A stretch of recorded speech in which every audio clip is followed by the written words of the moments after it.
C'est un séminaire qui est dédié à la valorisation du transfert de technologies et à la création d'activités innovantes au plan économique, donc à partir des laboratoires de recherche, de l'université, etc. On ne le sait pas encore assez, mais la question de l'innovation est une question qui, économiquement parlant, est centrale pour toutes les sociétés comme la nôtre et de manière générale pour l'économie du monde.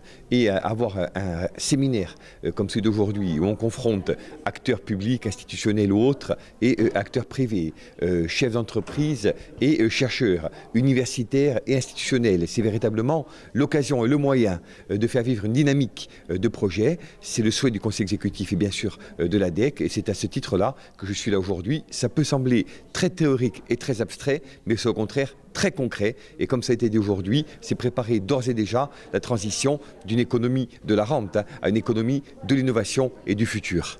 Donc la démarche du syndicat s'inscrivait vraiment dans une démarche environnementale, de manière à montrer au plus grand nombre que oui, en faisant de l'aquaculture, on pouvait aussi protéger l'environnement. Oui, c'est le sens de l'histoire. Pouvoir créer de l'innovation sur un territoire, on sait très bien que si on veut créer de la croissance, il faut de l'innovation. Donc créer de l'innovation, c'est mettre un réseau d'acteurs autour d'une même table, que ce soit d'ailleurs des chercheurs, que ce soit aussi des entreprises bien sûr, et des financeurs. C'est le but de la journée, c'est de créer, si vous voulez, une synergie de l'idée d'une entreprise, de l'idée d'un chercheur, jusqu'à la mise sur le marché. Alors, et de ces débats, qu'en avez-vous retenu, qu'est-ce qui en est ressorti ?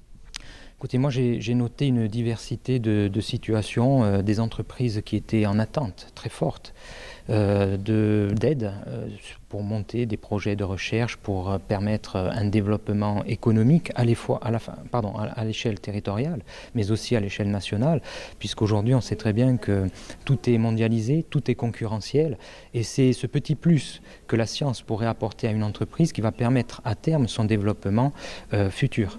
Donc il est bon que ces trois univers-là et beaucoup d'autres se rencontrent, dialoguent, échangent et créent ensemble des projets. Je le redis, l'innovation est l'une des clés de la croissance économique corse et européenne des 20 ou 30 prochaines années et on ne peut pas continuer à passer à côté au profit de la seule économie touristique ou celle liée au BTP. L'une et l'autre sont fondamentales et très importantes, mais je dirais qu'elles ont elles aussi besoin de l'innovation pour prospérer, pour se réinventer et la Corse en général en a besoin pour inventer de nouveaux métiers. Un mot également pour dire que lorsqu'on parle d'innovation, on a tendance à ne parler que de technologique, de numérique ou de digital. L'innovation, elle est partout.